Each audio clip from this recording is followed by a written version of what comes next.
Back in 2011, the original Watch the Throne album was released, complete with the maximum star power of Jay-Z and Kanye West, joining forces on the mic, and a pristine golden album cover designed by Italian designer Riccardo Tisci, the famed creative director at the fashion house Givenchy.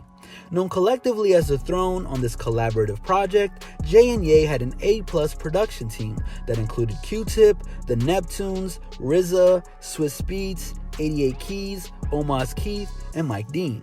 No music video in the collective catalogues of Jay-Z and Ye conveys the brotherly love of these two massive personalities better than the luxury car carving, fireworks sparking, raw rap Run DMC-back-and-forth rocking clip for Otis.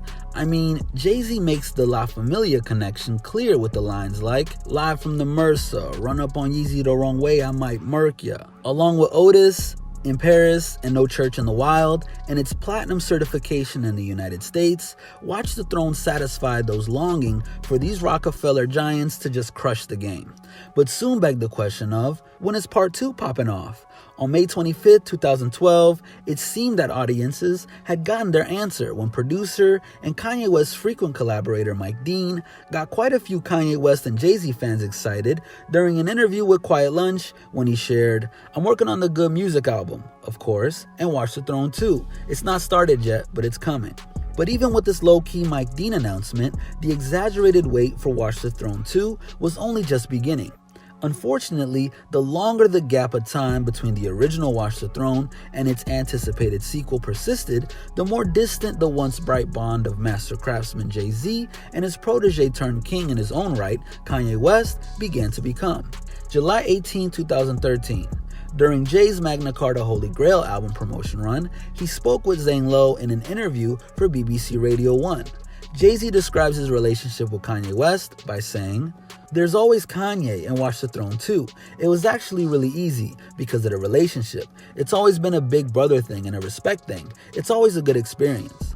May 24, 2014. Then on one of the most important days of Kanye's life, it appeared that there was trouble in paradise within the Jay and Ye kingdom.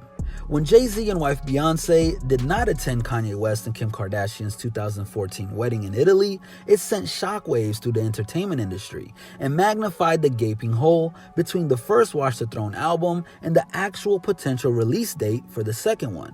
Weren't the Carters and the West celebrity superheroes in their own right, all smiles and high fives? It sure seemed that way during the Watch the Throne tour.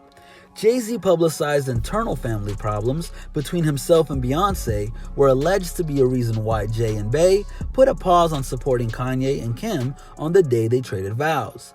Jay-Z put his feelings about the situation into rhyme form on his joint album with Beyonce on the song Friends, spitting, "I ain't going to nobody for nothing when me and my wife beefing. I don't care if the house on fire, I'm dying, I ain't leaving." July 20th, 2014. When GQ spoke with Kanye during an interview and stated, "But if you read a lot of the tabloid coverage, the implication is Kim and her family are bringing you down. Jay-Z and Beyonce didn't show up at your wedding because of them." That kind of thing. Kanye West's response was, "All that I wouldn't even speak on. It doesn't even matter to me whatsoever who would show up, because the most important person to show up there to me was Kim, and that's all that matters to me. I had to fight for that for 7 years." 2015. Even with the ultra-publicized Beyonce and Jay-Z absence from Kim and Kanye's wedding, things still appear to be cool, calm, and collected. A year later, when Beyonce was seen showing support to Kanye's Yeezy New York Fashion Week show. Kanye took control of the alleged wedge between the Carters and the West by claiming in a radio interview with The Breakfast Club that Beyonce and Kim respect and love each other, and that apparently Queen Bey uses Kim as songwriting inspiration when he stated, "They love each other, they respect each other. When Beyonce is working on her album, she has pictures of Kim on the wall because Kim represents powerful women. Kim plays 7-Eleven for our daughter." 2016. A photo from the MTV VMAs of 2016 emerged with an extremely powered-up room of entertainment couples that featured Alicia Keys and Swizz Beatz, Beyonce and Jay-Z, Kim and Kanye, and Cassie and Diddy. But in a matter of months, Kanye turned those smiles upside down when he criticized Jay-Z on stage during his St. Pablo tour by claiming Jay-Z never called to check in on how Kim and Ye were doing after Kim was a victim of an armed robbery in Paris. Kanye told a packed audience at his Seattle tour stop the following, Don't call me after the robbery and say, how you feeling? You want to know how I'm feeling? Come by the house. Bring the kids by the house. Like we're brothers. Let's sit down. While in a St. Pablo tour stop in San Jose, California, Kanye had a very public meltdown that led to his sudden hospitalization and cancellation of the rest of the entire tour. Everyone from Donald Trump, Drake, Barack Obama, Hillary Clinton, and in particular Jay-Z were mentioned. I've been sent here to give y'all my truth, even at the risk of my own life, even at the risk of my own success, my own career. I've been sent here to give y'all the truth. Jay-Z, call me, bruh. You still ain't call me. Jay-Z, call me. Hey, bruh, I know you got killers. Please don't send them at my head. Just call me. Talk to me like a man. Kanye seemed to reiterate his fear of Jay-Z when he also said, "It's a new world, Jay-Z. Hey, don't send killers in my head, bro. This ain't the Malcolm X movie. We're growing from that moment. Let Ye be Ye." 2017. After Page 6 suggested that Jay-Z can only tolerate West in small doses, Jay's only actual response comes out in the 444 album on the song Kill Jay-Z. You gave him 20 million without blinking. He gave you 20 minutes on stage. Was he thinking?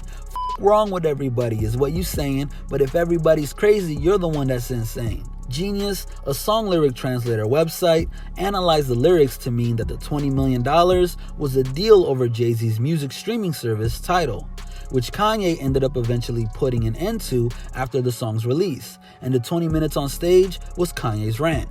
In November 2017, Kanye even announced that he started his own streaming service called Yeezy Sound. December 2017 is when Jay-Z addressed his feud with Kanye during his interview with the New York Times Magazine's executive editor, Dean Backwitz, saying, "I talked to Kanye the other day just to tell him, like, he's my brother. I love Kanye. I do. It's a complicated relationship with us. Kanye came into the business on my label, so I've always been like his big brother. And we're both entertainers. It's always been like a little underlying competition with your big brother. And we both love and respect each other's art, too. So it's like everyone wants to be the greatest in the world. You know what I'm saying?" May 1st, 2018. In response to Jay and Bey's absence, Kanye opened up his heart during an interview with Charlamagne the God from iHeartRadio's The Breakfast Club in May 2018 by saying, "I was hurt about them not coming to the wedding. I understand they were going through some things, but if it's family, you're not going to miss a wedding. I got to state my truth." September 8th, 2018. Then approximately 6 years later, Kanye West slides into our Twitter feeds with a tweet on September 8th, 2018 announcing Throne 2 coming soon. November 30th, 2018. On Meek Mill's post-prison album, Championships, Jay-Z jumped on Meek's What's Free track alongside Rick Ross, dropping some Kanye-related lyrics that got people talking, particularly regarding Ye's relationship with Donald Trump. "No red hat, don't Michael and Prince me, and Ye, they separate you when you got Michael and Prince's DNA. I ain't one of those house you bought. My house like a resort, my house bigger than yours, my spout, come on man, my route better of course." There were also those lines that appear to address Ye's free thinker and free thought tweets, and President Trump's hair. "My hair free, carefree, ain't near free. Enjoy your chains, what's your employer name?" with the hair piece. But Jay-Z was quick to quiet the drama talk when he hit Twitter with the November 30th, 2018 tweet. The line clearly meant don't pit me against my brothers no matter what our differences are. Red hat. Now go pick up Meek album, Drake and Meek on there together. The future of Watch the Throne 2 relies heavily on how healthy Kanye West and Jay-Z's personal relationship is. Kanye clearly wants this album to happen, especially with how productive he has been, producing 5 albums in 2018. Jay-Z also proved that he's built strong enough to work out relationship issues with his wife and pour those hard points onto his 444 solo project and the joint album Everything Is Love. After all these years, will audiences still want an album from 2 politically divided rappers like the Democratic Jay-Z and Trump's buddy Kanye?